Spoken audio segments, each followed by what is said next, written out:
Hello friends, how are you? Hope you are doing great. आज मुझे बाहर जाना था, पर वो आया ही नहीं मुझे बुलाने के लिए। तुम थोड़ी देर यहाँ ठहरो, मैं अभी जाके आता हूँ। ऐसे कुछ डेली यूज़ के सेंटेंस होते हैं जिनको हम चाहते हैं कि इंग्लिश में कैसे बनाएं। तो आज हम इस वीडियो में ऐसे ही हिंदी के रोज़ डेली के सेंटेंस लेंगे जिसको इंग्लिश में ट्रांसलेट करेंगे। So let's get started. So first one is तुम किसी काम के नहीं हो। तो इसको कैसे ट्रांसलेट करेंगे? तुम को क्या बोलेंगे? यू। इंग्लिश में इसको बोलेंगे यू। किसी काम के नहीं हो, इसको बोलते हैं काम के नहीं हो, यूजलेस। यू आर, इंग्लिश में इसे कैसे लिखेंगे?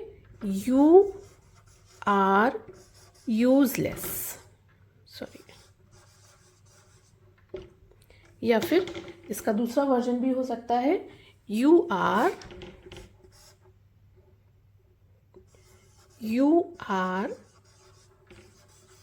Good for nothing.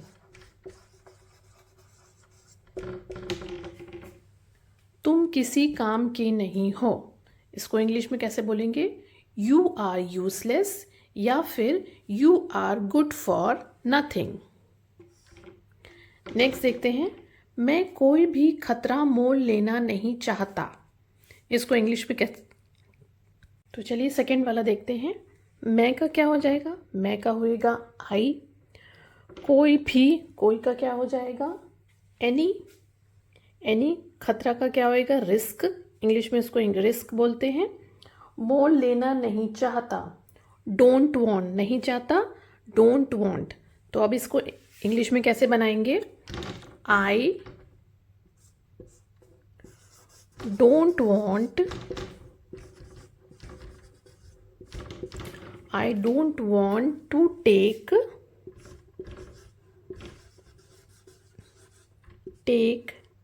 Any risk. मैं कोई भी खतरा मोल लेना नहीं चाहता, I don't want to take any risk. Third one is, मैंने उसे बुलाया था लेकिन अचानक वो 2 दिन से बिना कुछ कहे गायब हो गया। गायब हो गया। मैंने का क्या हो जाएगा? आई। उसे बुलाया था, मैंने उसे बुलाया था, उसी का क्या हो जाएगा? हिम होगा या फिर हर यूज़ करेंगे। तो यहाँ हम हिम ही यूज़ करते हैं। बुलाया था, कॉल्ड हिम। आई कॉल्ड हिम, लेकिन अचानक वह 2 दिन से बिना कुछ कहे गायब हो गया। अचानक से बिना कुछ गायब हो जाने को बोलते हैं घोस्टिंग। उसके लिए एक वर्ड है ghosting. He has been ghosting. लेकिन का हो जाएगा but. But he is being, he is being hosting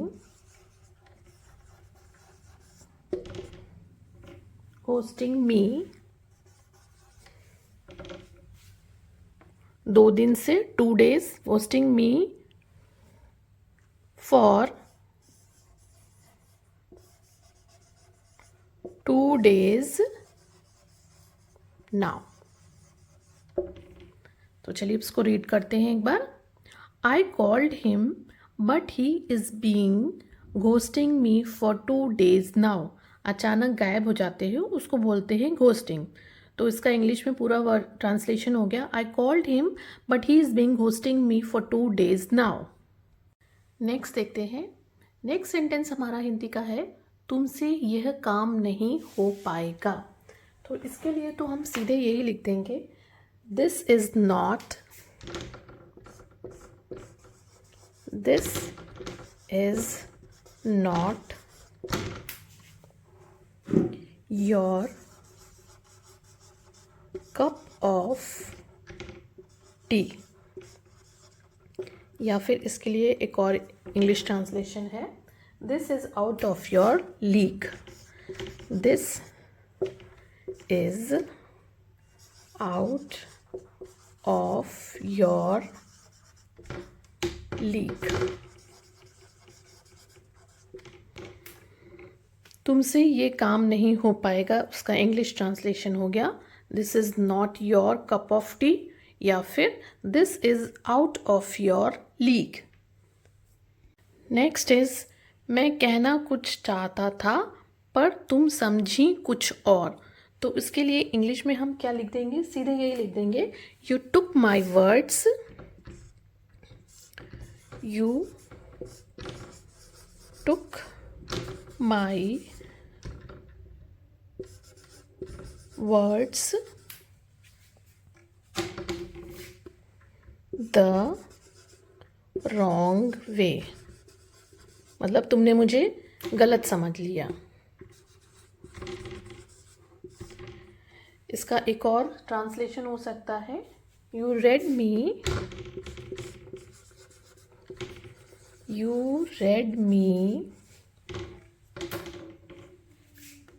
all wrong. मैं कहना कुछ चाहता था पर तुम समझी कुछ और। इंग्लिश ट्रांसलेशन हो गया, you took my words the wrong way, और दूसरा इसका हो सकता है, you read me all wrong. Next is मेरा वो मतलब नहीं था। तो इसको तो हम नॉर्मली क्या बोल सकते हैं, मेरा वो मतलब नहीं था, don't get me wrong, don't get me wrong, मतलब तुम मुझे गलत मत समझो। दूसरा अगर हम करना हो तो इसमें दूसरा ट्रांसलेशन ये भी हो सकता है, यू गॉट मी रॉन्ग, मतलब तुमने मुझे गलत समझ लिया। मेरा वो मतलब नहीं था, इसका ट्रांसलेशन हो गया, डोंट गेट मी रॉन्ग, या फिर you got me wrong. Next is मुझे और भी बहुत काम है। तो इसको हम दूसरे तरीके से इंग्लिश में कैसे लिख सकते हैं, I have got my hands full. जब हमारे हाथ ही फुल होंगे तो हम दूसरा कोई काम कर ही नहीं पाएंगे। तो इसका इंग्लिश ट्रांसलेशन हो गया, I have got my hands full. दूसरा एक और बना लिख सकते हैं, I have bigger fish, I have bigger fish to fry. मुझे और भी बहुत काम है, I have got my hands full, या फिर I have bigger fish to fry. Next is अपनी जिम्मेदारियों को ठीक से निभाओ। जिम्मेदारियां यानी कि रिस्पॉन्सिबिलिटीज, लिव अप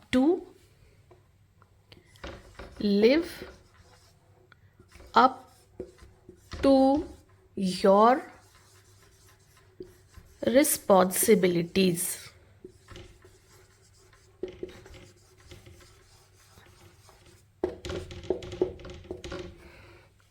अपनी जिम्मेदारियों को ठीक से निभाओ, live up to your responsibilities, या फिर pull your weight, pull your weight. Live up to your responsibilities, और you can say pull your wait. Next हमारा है, हर चीज़ के दो पहलू होते हैं, या फिर हर सिक्के के दो पहलू होते हैं, एक नेगेटिव और एक पॉजिटिव। तो इसको क्या कहेंगे, सिक्का मतलब कॉइन, एवरी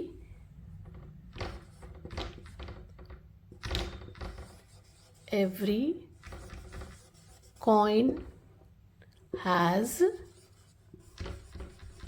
टू साइड्स। ये तो बहुत सिंपल ही है, every coin has two sides, या फिर there are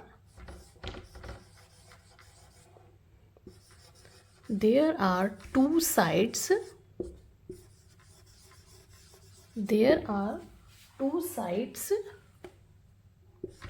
to every story. इसको दूसरी तरीके से कैसे बोल सकते हैं?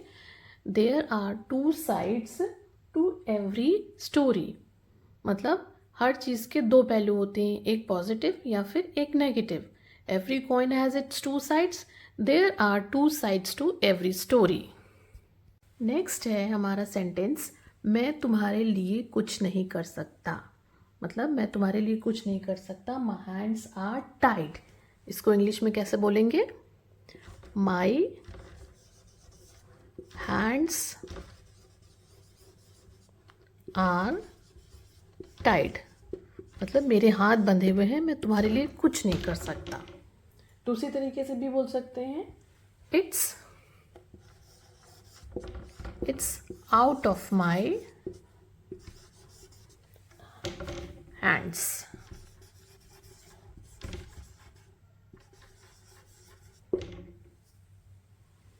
मैं तुम्हारे लिए कुछ नहीं कर सकता, इसको इंग्लिश में कहेंगे माई हैंड्स आर टाइड या फिर it's out of my hands.